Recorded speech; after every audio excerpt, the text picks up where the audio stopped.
sudah menerima kan ya materi sebelumnya kaitannya dengan apa ini kita sebelumnya. Ada apa bahan organik ya, apalagi pH. Oh iya, pemasaman tanah ya, ada kaitannya juga. Apalagi Muminah tahu?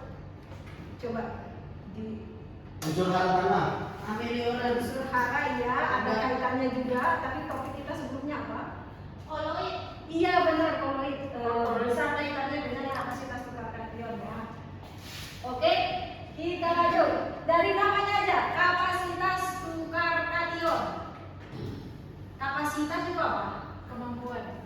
Iya, kemampuan. Terus lanjut ke kata selanjutnya tukar. Berarti ada proses Tukar. yang tukar apa? Kation. Masih pada ingat kation itu apa? Ion positif. Ion yang bermuatan positif. Ya, berarti ada yang bisa mendefinisikan nggak dari gabungan kata-kata tadi? Apa? Kapasitas itu apa? Kemampuan. Kemampuan terjadi Ya, bagaimana? tukaran ion positif. Ion positif, oke. Kita ini bahas di dalam tanah, ya. Oke, good, Fadli, thank you sudah menjawab. Oke, tapi sebelum itu deh ya, nah saya harus menyampaikan ini ya. Lanjut ya. Oke, di sini adik-adik diharapkan ya mampu menjelaskan apa sih itu kapasitas tukar kation yang kita bahas sedikit tadi ya. Apa sih arti penting dari kapasitas tukar kation ini di pertanyaan tentunya ya. Pertanyaan, faktor apa yang mempengaruhi tinggi atau rendahnya nilai kapasitas tukar kation? Nah, nanti juga kita akan bahas kaitannya dengan kejenuhan bahasa dan arti penting kejenuhan bahasa. Oke, baik. Nah, ini ada beberapa referensi, silakan ada yang bisa tambahkan ya, banyak sekali referensi sekarang. Nah, ini Priyono, ini Joko Priyono, ini dosen kita ya. Nah, ini menarik juga, adik bisa baca untuk lebih memantapkan lagi pemahamannya kaitannya dengan kapasitas tukar kation. Ya, apa itu KTK? Kita sudah bahas tadi ya. Kemampuan tanah untuk menahan atau menukar ion yang bermuatan positif. Apa sih pentingnya muatan positif ini? Coba. Kenapa harus kita bahas muatan positif ini di dalam tanah? Apa pentingnya muatan positif? Untuk mengetahui sifat tanah. Kurang tepat? Persediaan nutrisi dalam tanah. Iya, karena nutrisi kita, hara-hara kita banyak yang bermuatan positif, dominan bermuatan positif. Makanya penting untuk kita bahas di sini yang kaitannya nanti dengan ketersediaan hara-hara di dalam tanah. Nah, biasanya kalau kapasitas tukar kation di simbolnya itu mili ekuivalen per 100 gram. Mohon maaf, spidolnya di sini. Mili ekuivalen per 100 gram. 100 gram ini apa ya? 100 gram tanah. Oke, apa itu mili ekuivalen? Nah, kita bisa bahas ya. Oke, lanjut. Nah, ini mili ekuivalen, berat ekuivalen. Nah, ini bikinnya dasar ini. Masih ada ingat berat ekuivalen? Itu sih sudah saya tunjukkan itu ya. Berat ekuivalen adalah berat atom. Mili ekuivalen. Nah, 1 mili ekuivalen. Nah, misal ya. Nah, di sini ada Na+. Tadi apa? Berat ekuivalen apa? Apa tadi? Berat atom atau molekul ya.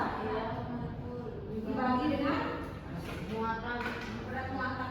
Iya, valensi atau muatannya ya. Na itu apa? Iya, itu unsur ya. Unsur Kalium. kalium, Ca, Kalsium. Mg, Magnesium. Nah, di situ Na+ berarti muatannya Satu.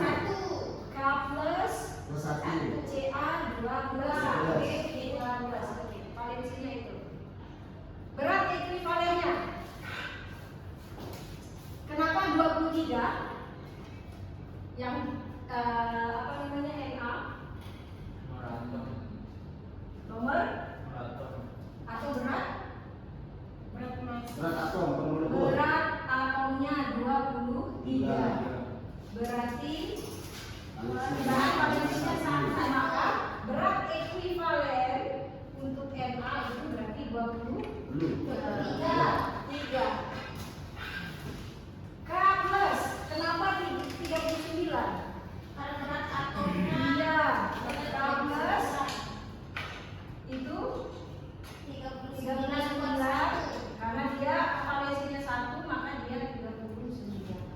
Oke, ini berat ekuivalen. Berarti berat mili ekuivalen dari Na berarti berapa? Ini berat ekuivalennya. Kalau berat mili ekuivalennya berapa kali? Mili ke berat ekuivalen berapa?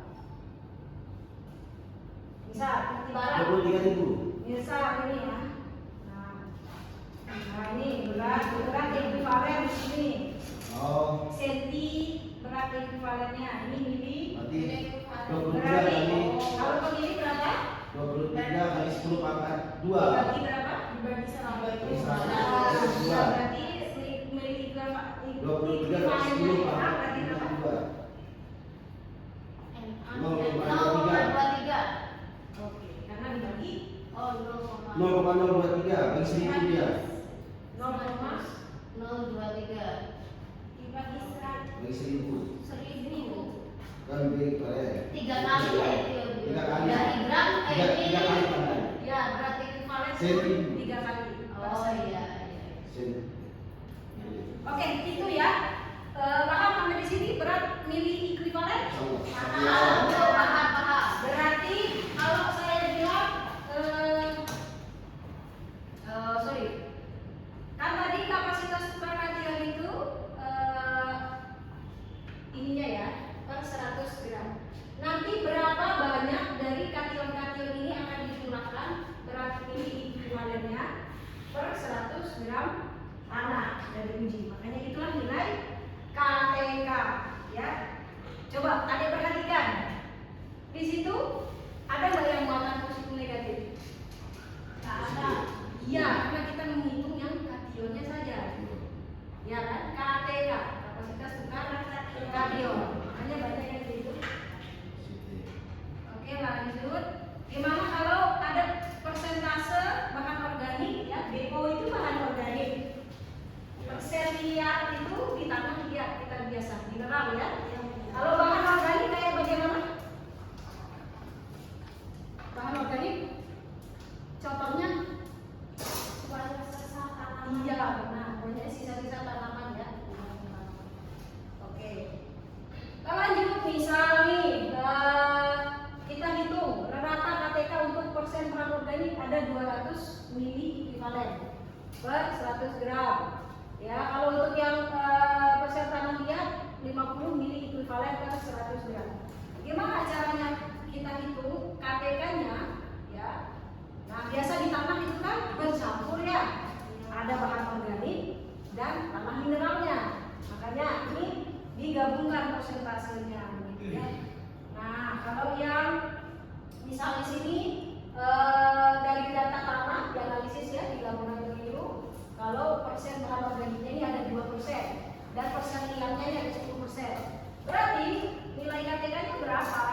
Berarti 200 kali 0,02. Kita tambah dengan 50 kali 0,1 itu sama dengan 10%. Ambil Ya, dulu. Oke, begitu ya. Maka kita dapatkan nilai KTK-nya adalah 9 mili ekuivalen per 100 gram. Oke, sebelum saya lanjut, dari tadi begini tadinya, mungkin masih bingung. Ada yang bertanya? Ada yang bertanya? Lanjut aja dulu. Ya. Oh, Mina, silakan deh. Seberapa penting KTK kita ketahui berdasarkan? Iya, tadi kita singgung sedikit ya. Kenapa KTK ini penting? kaitannya dengan bagaimana tanah itu dapat menahan unsur hara supaya tidak mudah tercuci. Apa biasa yang menyebabkan hara-hara itu tercuci? Air. Iya, air ya, tercuci. Nah, dengan tingginya nilai KTK ini, maka menandakan bahwa si tanah itu mampu untuk menahan unsur hara tersebut sehingga bisa tersedia bagi tanaman dan tidak mudah tercuci ke dalam tanah. Mana pasal dia dikasih? Untuk apanya? Biar itu tanah itu tidak mudah tercuci. Iya. Oke, nanti kita akan bahas ya. Bagus sekali pertanyaannya, kita akan ke situ. Nah, inilah jawaban pertanyaannya. Gimana supaya kita ini bisa mempertahankan nilai KTK tanah ini tinggi? Ya, harapannya itu kan ya, supaya unsur-unsur haranya tetap bisa tersedia.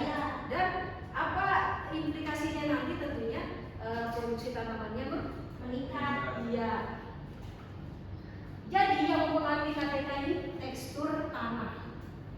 Ayo, tekstur tanah yang bagaimana? Masih bisa membayangkan tekstur tanah itu apa saja umumnya? Ada apa? Iya. Debu, Sama pasir. pasir. Nah, kalau saya kasih pertanyaan begini, menurut adik-adik, mana lebih besar KTK tanah pasir atau tanah liat? Lihat. Iya. Oke, nah, bisa kasih penjelasan sedikit? Kenapa tanah liat? Coba Riri mungkin. Kalau di tanah liat itu Bu, muatan ekoloidnya tanahnya itu lebih besar. Jadi sehingga unsur-unsur yang kation-kation itu yang muatannya positif dia bisa diikat. Betul sudah. Oke. Jadi bisa diikat. Kalau tanah pasir lebih sedikit. Ya, lebih sedikit. Nah, ini benar sekali Riri. Ini yang kita bahas adalah kation, muatan positif. Apa pasangannya muatan positif? Muatan negatif. Muatan negatif. Cuma muatan negatif yang dapat mengikat dia ya. Oleh sebab itu, tanah liat, nah maka tadi saya singgung perlu kita belajar ekologi tanah. Tanah liat itu biasa dominannya dia bermuatan negatif. Dia lebih bermuatan karena apa? Dia partikelnya sangat kecil. Kalau pasir, nah ini sebenarnya materi umum ya. Kalau partikel itu semakin kecil, dia semakin reaktif ditambahkan dengan muatan. Semakin besar partikelnya, maka dia reaktifnya akan berkurang.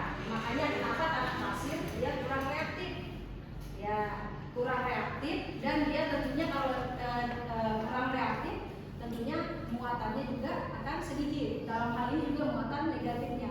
Makanya tanah pasir itu miskin hara karena dia tidak bisa mengikat kation-kation atau hara-hara itu di kompleks endapannya ya di permukaan tanah pasir itu. Nah, beda dengan kalau tanah yang liat, dia biasanya haranya tinggi. Nah, karena dia tuh bisa mengikat hara-hara tersebut dari muatan negatif yang dia punya. Oke, good. pH tanah. Kenapa dia bisa mempengaruhi KTK? pH tanah, kalau pH tanah tinggi itu dari berapa ke berapa? Dari 1 sampai 7. Itu pH tanahnya tinggi, asam. Oke. Kita disclaimer dulu. Asam itu berarti pH rendah. Oh, balik. Basah, pH tinggi. pH tinggi. Nah, ya. Kalau saya bilang gini, kalau pH-nya tinggi, KTK-nya rendah apa tinggi? Tinggi. Kenapa? Karena basah. Iya, karena basah. Apa lagi? Karena air. Karena air ada hubungannya, tapi bukan itu. Tekstur tanahnya itu ya. Karena mengikat senyawa H2O dalam tanah.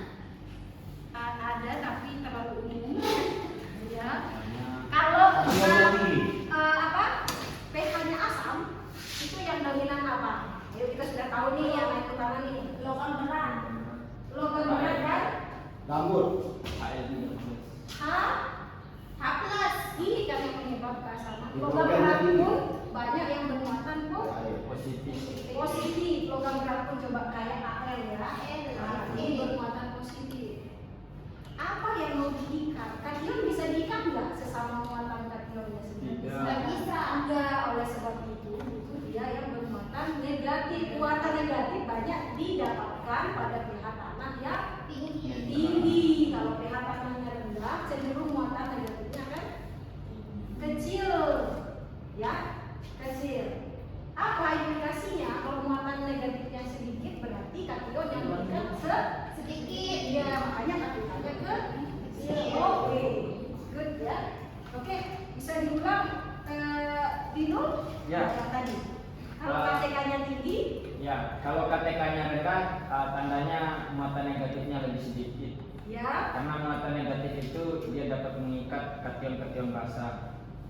iya, Kemudian kalau dia pH-nya tinggi, kation-kation negatifnya lebih banyak ya, Ya. sehingga lebih banyak untuk mengikat unsur hara untuk tanaman. oke, berarti KTK-nya tinggi ya, KTK-nya betul tinggi, ya. ya. Oke, good.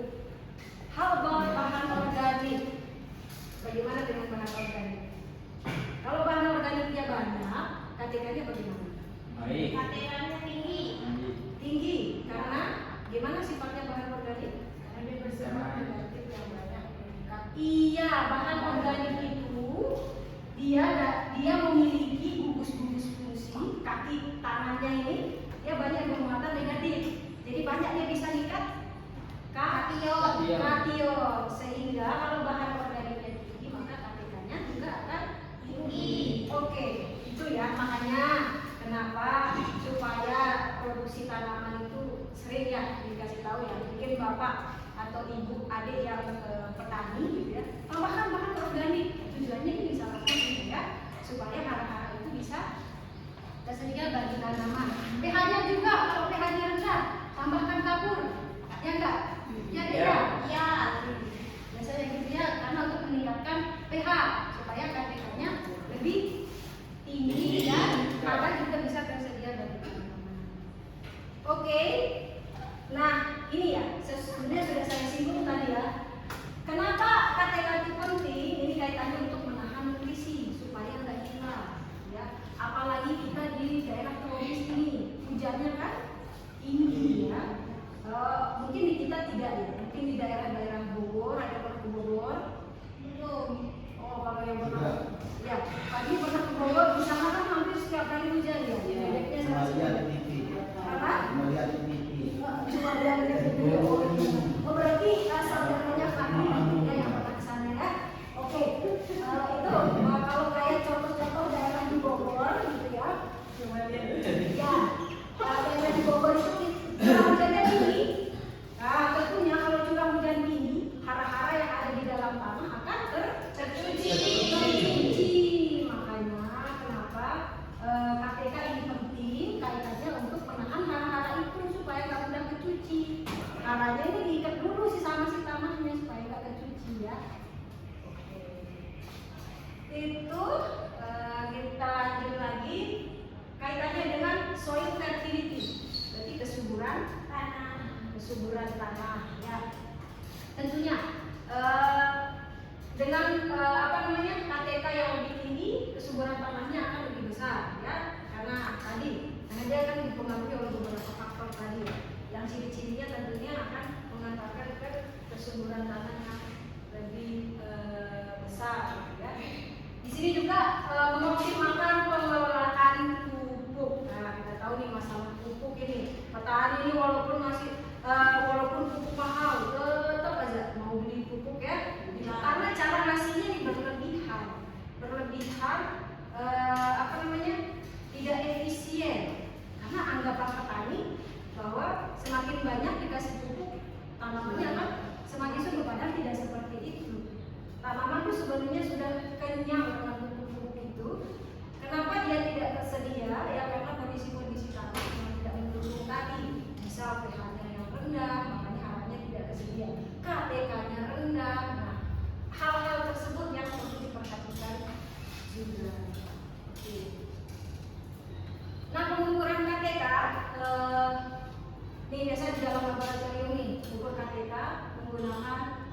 metode amonium asetat ya.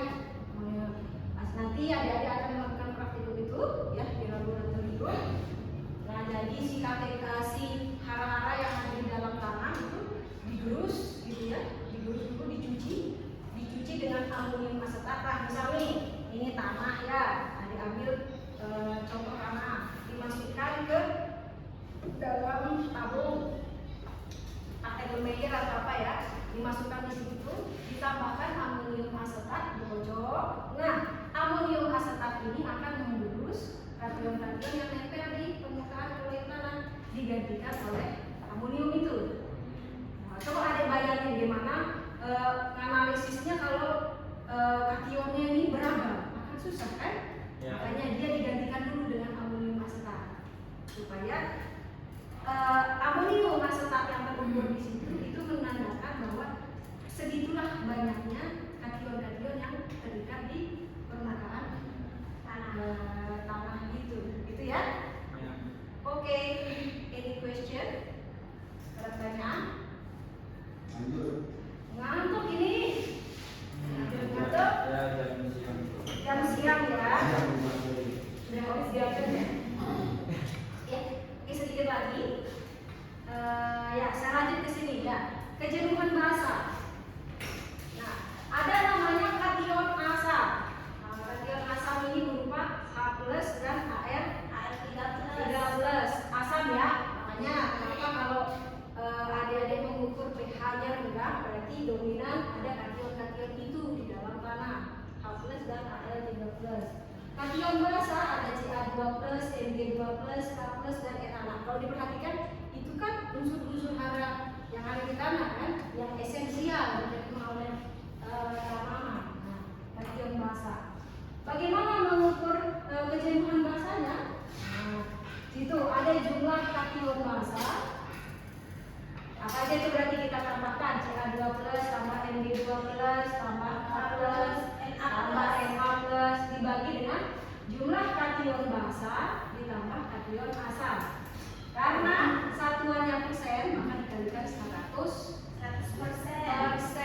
Nah, coba dihitung ini ya.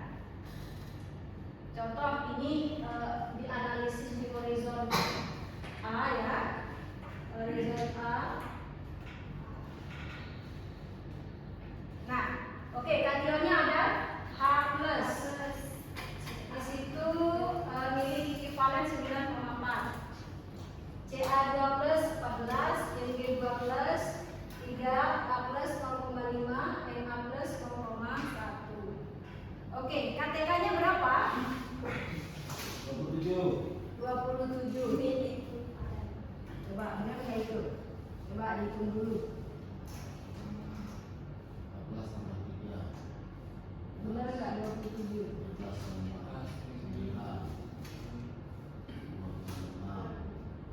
Benar ya? 27. 9,4 tambah 14.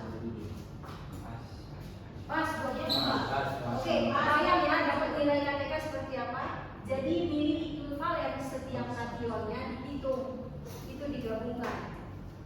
Oke? Dapat nilai KTK-nya 27. Per 100 gram. Nah, sekarang yang ditanya persen kejenuhan basanya berarti persen kejenuhan basa. Ayo, tadi kation-kation basa ada. Oke, kation basa apa aja?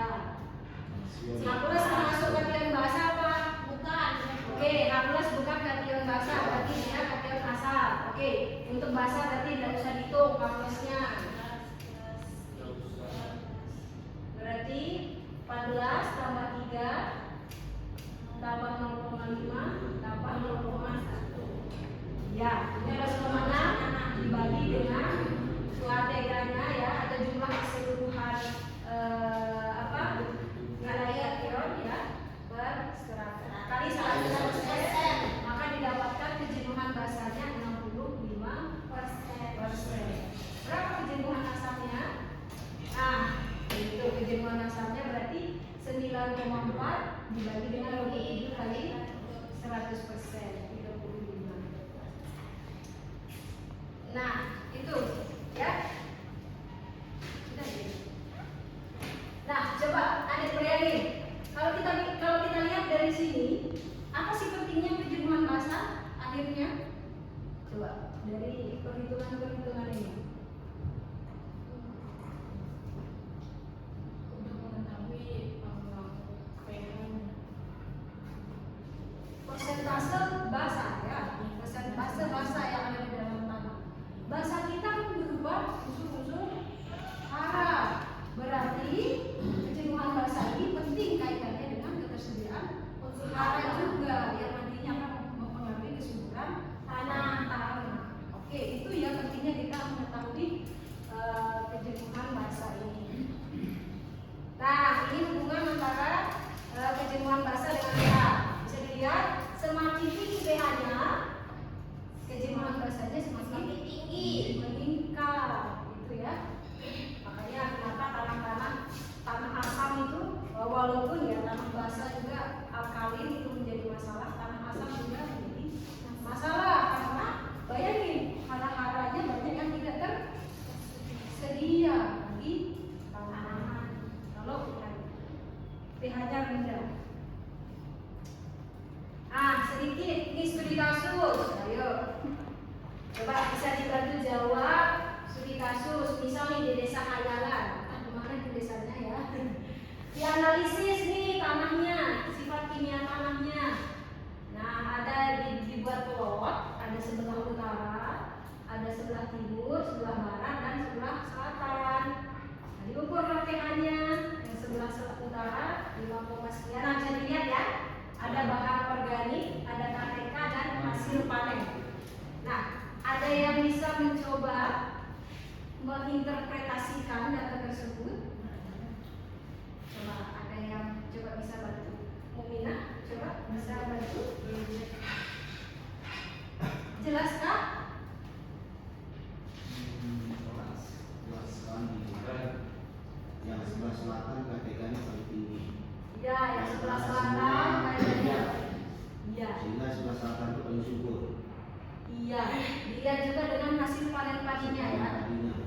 Berarti KTK itu dipengaruhi oleh apa di situ? pH Iya, ada bahas tadi ya, pH dan bahan organik. Ternyata kita lihat ya, dari atas bawah itu ya, pH-nya yang lebih rendah di atas ya sebelah utara dibandingkan dengan yang di sebelah selatan. Nah, bahan organiknya juga yang sebelah selatan juga lebih tinggi, maka KTK-nya lebih tinggi. Nah, berpengaruh terhadap produksi padinya. Ternyata tinggi juga 8 ton per hektar. Oke, begitu. Kira-kira pengelolaannya bagaimana? Untuk yang plot sebelah utara, apa yang perlu dilakukan? tingkatkan pH tanah sama Iya, bahan organik kita tambahkan pH-nya untuk meningkatkan pH. Ada yang mau tahu? Tambahkan kabur. Iya, kasih kapur, gitu ya, yang juga tambah. Oke, baik. Oke, ada pertanyaan? Ini terakhir dari saya. Kira-kira ada pertanyaan? Sudah cukup? Jelas? Oke, Rafa mau bertanya apa? Bu, semisal tanah itu dia banyak mengandung kapur, terus apa itu berpengaruh pada KTK-nya? Tanah yang banyak mengandung kapur tentunya akan pengaruh juga ke KTK. Di sana ada kapur itu apa? CaCO3. Ada kation Ca tentunya di situ. Ya. Tapi perlu ada pembandingan dulu, tinggi rendahnya mau dibandingkan dengan apa? Setiap tanah pasti ada KTK-nya gitu. Karena tanah itu terdiri dari kation dan anion ya. Ya. Ada yang mau tanya lagi? Kalau tidak, saya akhiri ya. Tentunya kita akan dipersiapkan aja ya. Nanti saat akan balik kelompok kita buat dari setiap masing-masing kelompok adik ini kita akan bagi pengelolaan lahan yang berbeda.